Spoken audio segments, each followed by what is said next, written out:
की आपल्या आई वडिलांचा हात आपण एक दिवशी धरणं गरजेचं आहे, शिवाय त्यांची मान ताट राहिली पाहिजे. प्रत्येकाच्या वागण्यामध्ये अतिशय पारदर्शकता असावी. कामं छान केले तरी लोक चार बोलतील, खराब केले तरी लोक चार बोलतील. लोकांचं कधी कोणाचं नका ऐकू.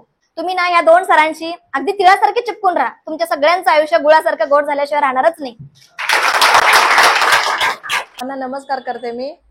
आणि खरं सांगू का, आज खूप सारं भरून आलेले, कारण हा दिवस इतक्या सहजासहजी कोणालाच भेटत नाही. पाठीमाग्याचे कष्ट असते आणि सर्वांसाठी आहे. आजपर्यंत जे काही लोक होऊन गेले मोठे, प्रत्येकाने आपापल्या परीने भरपूर कष्ट केलेले आहेत आणि आता सध्याही करतात लोक. आणि मला वाटतं यानंतर पुढची पिढी सुद्धा कष्टच करणार.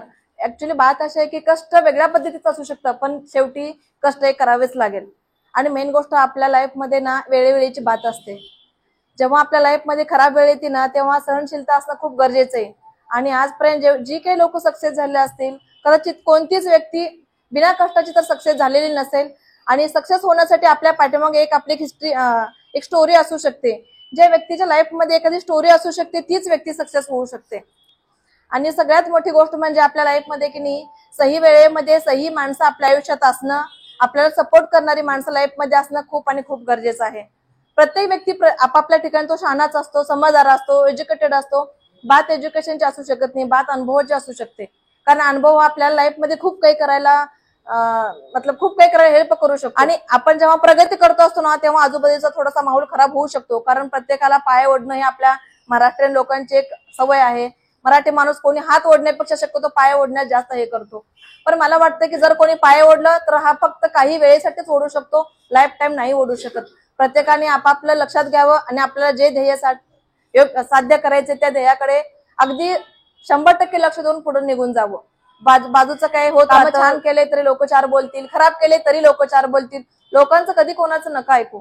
जे स्वतःचं मन आहे, जे स्वतःला योग्य वाटतं ना, ते दुनिया 4 दिवस चालते आणि नंतर सोडून देते. पण जेव्हा तुम्ही सक्सेस होणार ना, ते पाय ओढणारे लोक ते सर्वात अगोदरून टाळ्या वाजवणार. हे आपल्या समाजाची रीत आहे. त्याच्यामध्ये आपण सुद्धा असू शकतो. असं नाही की आपण एकटे छान, प्रत्येक व्यक्ती खराब. लाईफमध्ये जेव्हा तुम्हाला असं कुठेतरी समजते की बाबा इथं काहीतरी आहे, तिथं काहीतरी आहे, तुम्ही कोणती गोष्ट कोणाच्या भरोशाने नको करा. स्वतः कोणाच्या कानाने ऐकून नको करा. स्वतः अनुभवा, स्वतः पहा. कोणाच्या सांगण्यावरून कधीच कोणाची गलत फहमी होऊ शकते माणसाच्या याच्यामध्ये.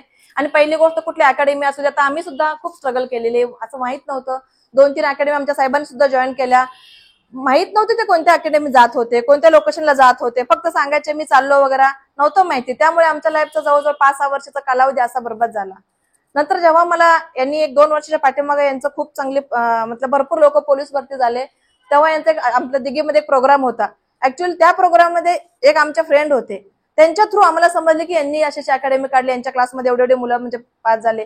मान्य आहे की मुलांनी आपला अभ्यास केला असेल प्रत्येक विद्यार्थ्याने, पण कमीत कमी मार्गदर्शन करणारे टीचर तर तेवढ्या क्वालिटीचे असायला हवे. आणि जेव्हा तिथं समजली की असा प्रोग्राम, तेव्हा आमचे साहेब मला म्हणायचे तू चल माझ्या बरोबर. कारण तेव्हा मी खूप मनानं हारले होते. तेव्हा आमचे साहेब नव्हते, म्हणजे थोड्याशा मार्कासाठी निघाले होते. म्हटलं माझी हिंमत नाहीये की मी तिथं जाऊन बसू, कारण तसं काय आपल्याकडून घडलेलं नाहीये. पण हे जेव्हा तिथून जाऊन आले, त्यांनी खूप प्रोग्राम फर्स्ट टाइम पाहिला, तेव्हा सरांशी भेटले, गीते सर होते, संदीप सर. तेव्हा आम्हाला हळूहळू मला क्लिक झाली की पता नाही इतकं छान सांगू शकतात, याच्या पाठीमागे काहीतरी असू शकते. ऍक्च्युअली त्या दिवसापासून आम्हाला क्लासमध्ये पोहोचायला 3 महिन्याचं ड्युरेशन गेला. आम्ही नाही येऊ शकलो, कारण शायद आमच्या पाठीमागे टायमिंगच सरळ नसेल, किंवा आम्ही कुठं कमी पडतो असेल एखाद्या व्यक्तीला समजून घ्यायला. 3-4 महिन्यानंतर हळूहळू टायमिंग संपल्यानंतर आम्ही आलो, सरांना भेटलो. मी जेव्हा इथं आले ना, मान्य करते ही वस्तू इतकी नवीन नाहीये किंवा पॉश नाहीये, पण जर जिथं आमचे विचार पॉश असतील ना, तिथं आम्ही कुठेही उभं राहू, आम्ही पॉशच असू शकतो. मी जेव्हा फर्स्ट टाइम इथं आले सगळ्या मुलांना, कारण मी अशा कधी वातावरणात वाढले नाही, किंवा मी एकदम बघून शॉक्ड झाले. मी आले तेव्हा मला खालून जेण्यावरून वर येताना छान वाटत नव्हतं. म्हटलं यार मी कोणत्या ठिकाणी आले आणि आपण एज्युकेशन घेतोय, छान असायला हवं. जशी वरती आले, बघितलं, मी जवळ 1-1.5 तास इथं थांबले होते. तेव्हा मी नोटीस केली, पण तो माझ्या लाईफचा एक चांगला अनुभव आहे. कारण मी असं कुठंच लोकेशन पाहिलं नव्हतं. इथं दिवार महत्वाची नाहीये, तर दिवारच्या आतमध्ये आपण काय एज्युकेशन करतो, काय शिक्षण घेतो. सगळे आमचे एक सर्व्हिसमॅन भाऊ सगळे असे बसलेले पाय पसरून, कारण असं बसणं सुद्धा मी माझ्या लाईफमध्ये कधी नव्हतं पाहिलेलं. पण मी त्याचा मी नंतर मी सर्वांना सांगायला लागले की नाही तुम्ही असंच करा, कारण याच्या पाठीमाग सुद्धा खूप काही मोठं आपलं सक्सेस आपली दडलेली असते. फक्त आपल्याला माहिती नसतं की आपल्या लाईफमध्ये काय होऊ शकते. मी जेव्हा त्यांना पाहिलं तेव्हा माझं मनोबल वाढलं, की मी म्हटलं नाही यार, ते करतात तर आपणही करू शकतो. आणि खरं सांगा, तेव्हापासून मी स्वतः आमच्या साहेबांना ऑनलाईन ड्रेस मागून, इथं कम्फर्टेबल ड्रेस मागून यांना इथं पाठवलं. कारण मला असं वाटलं की नाही, जेव्हा आपण कम्फर्ट झोन मध्ये असू तेव्हा आपण खूप सारं म्हटलं आपली एकाग्रता खूप वाढू शकते. जर आपण मनाने ठीक नसेल, आपण गणवेशामध्ये जर आपण ठीक नसेल, आपला पोट जर छान भरलेलं नसेल तर आपण ते काम कधीच नाही करू शकत. घरातून सुरुवात होते, आपल्या घरातून. घरात जर तुम्ही छान पॉझिटिव्ह राहत असेल तर बाहेर जाऊन तुम्ही नक्कीच खूप काही मोठं करू शकता. जर तुम्ही घरातून डिस्टर्ब असाल ना तर बाहेरून काहीच करू शकत नाही. आता याच्यासाठी बऱ्याच जणांची परिस्थितीचा प्रॉब्लेम असू शकतो, प्रत्येकाकडे सगळ्याच गोष्टी अवेलेबल असू शकत नाहीत, पण परिस्थिती कधीच कोणाचं घर बांधून राहत नाही. आज मला सुद्धा वाटलं होतं की मी इथे येऊन बोलेल, मलाही वाटलं होतं की मी साहेब अभ्यास करत नव्हते. मी खरं सांगते, मी आमच्या साहेबांना खूप टॉर्चर केलेले, त्या काही लिमिटेड काळासाठी खूप टॉर्चर केलेले. शिवाय मी या दोन्ही सरांना सुद्धा अतिशय टॉर्चर केलेले. मी यांची आज माफी मागते, कारण मी यांना खूप वेळा, मला असं कधी कधी मी बोलायचे, पण आमच्या साहेबांनी ऍडमिशन घेतलं पण माझंच डिस्टर्ब त्या दोघांना जास्त होतंय, कारण मला ती गरज होती, त्या वेळेची गरज होती. आणि मी म्हणजे बात कशाची, प्रत्येकासाठी वेळ खरं सांगते खूप महत्वाची आहे. आज मुलांना असं वाटतं की आज आम्ही एन्जॉय करतो, आज आम्ही त्या गोष्टी करतो, नाही. आणि लाईफ मध्ये जर तुम्हाला मोठं व्हायचं ना, खरंच सांगते तुम्ही मनापासून कष्ट करा. आणि इमानदारी खूप महत्वाची. आजच्या डेटला, आजची जनरेशन इतकी अशी फास्ट आहे की काय नाही. तुम्ही थांबा, तुमची इमानदारीला 100% तुम्ही सक्सेस होऊ शकता, कारण इमानदारीने केलेलं का देव वरून पाहतो. आज आपण कोणाचा तरी पाय ओढायला जातो, पण खरंच सांगते पाय ओढणं आज मजा वाटते, पण काही दिवसांनी आपण स्वतःलाच आपण याचा पश्चाताप करून घेतो की आपण एक दिवशी गलत काम केले. कारण ती व्यक्ती एकाच्या पाय ओढण्याने सक्सेस होणारी व्यक्ती थांबत नाही, ती व्यक्ती सक्सेस होते तेव्हा आपल्या मनामध्ये तो गिल्ट राहून आपण नाही जिंदगी जगायची. आपण जिंदगी खुशी हसी खुशी जगायच्या की मी कोणाला तरी डिस्टर्ब केला, त्याच्या समोर जायला ताटमानेने आपण गेलं पाहिजे. ताटमानेने जाण्यासाठी आपण हमेशा पहिली गोष्ट तर प्रामाणिकपणा राहा, इमानदारपणाने राहा. आणि तुम्हाला खरं सांगते, आपल्या मनामध्ये जे काही करायचं, चाहे मुलं असू दे किंवा एक सर्व्हिसमॅन किंवा कोणीही असू दे. एक सर्व्हिसमॅन तर ऑलरेडी पूर्ण परिपक्व होऊन आलेले आहे, त्यांनी पूर्ण दुनिया पाहिलेली आहे. आता विचार केला त्या लहान मुलांचा, लहान मुलांनी कधीच काय असं पाहिलेलं नाही. आणि प्रत्येक जण आई वडिलांच्या पैशावर खातो पितो, छान वाटतं, आता छान वाटतं, मान्य आहे. पण काही दिवसांनी याचा पश्चाताप 100% होणार आहे. कारण का, वेळ काही कोणासाठी बांधून राहत नाही, वेळ हमेशा निघून जाते. आणि आपण आपल्या आई वडिलांच्या पैशावर मजा करू शकतो, स्वतःच्या पैशावर फक्त आणि फक्त गरजा पुरवू शकतो.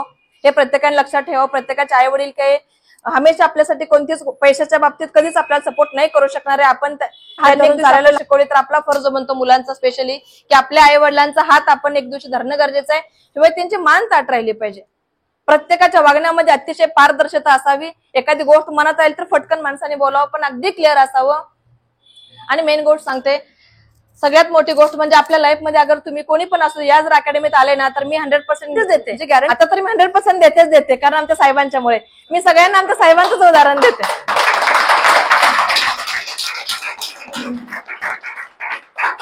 म्हणजे कारण आमचे साहेब 50%च होते, 50%च्या वर गती गेलेच नाही. ऍडमिशन करताना मी म्हणायचे फक्त एका मार्काने पास व्हा, पण त्यांनी बऱ्यापैकी चौका नाही तर छक्का मारला. त्यांनी लास्टचे 10-15 दिवस ऍक्च्युअली सांगते, त्यांना बेड आणि मतलब की टॉयलेट बाथरूम एवढाच रोड चालू होता, फोन बंद होता, सगळं बंद होतं. लास्टचे 10-15 दिवस त्यांनी भरपूर रिव्हिजन केली.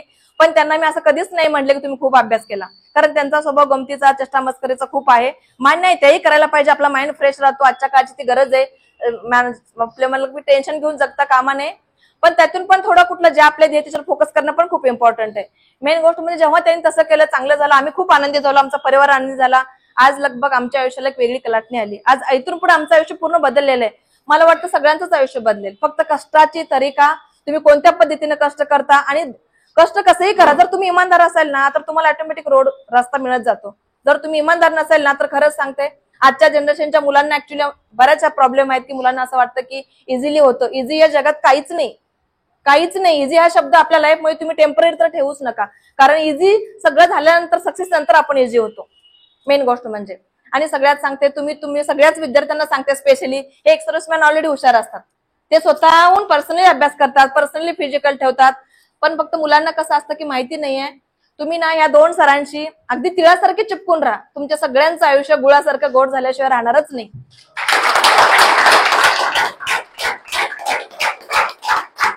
आणि सांगू का, एक दिवस तुम्ही जर इमानदारी केलं, तुम्ही पुढे गेले ना, पाठीमागच्याला घ्या आणि तुमच्या संपर्कात येणाऱ्या प्रत्येक व्यक्तीला असं सांगा की तुम्ही करू शकताय, करू शकताय, करू शकताय. म्हणण्याने माणसामध्ये 50% पेक्षा जास्त एक उमेद येते यातून की मी करू शकतो.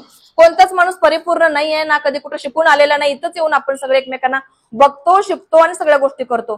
करू शकताय म्हटलं ना, माणसामध्ये उमेद येते. मलाही आमच्या साहेबांना काहीच मार्क्स येत नव्हते, तरी दोन्ही सर म्हणायचे मॅडम झाले हो, होणार हो, होणार हो. मी इतके खुश राहायचे, मला वाटे झालेच आमचे साहेब, अजून एक्झामही झालेली नव्हती.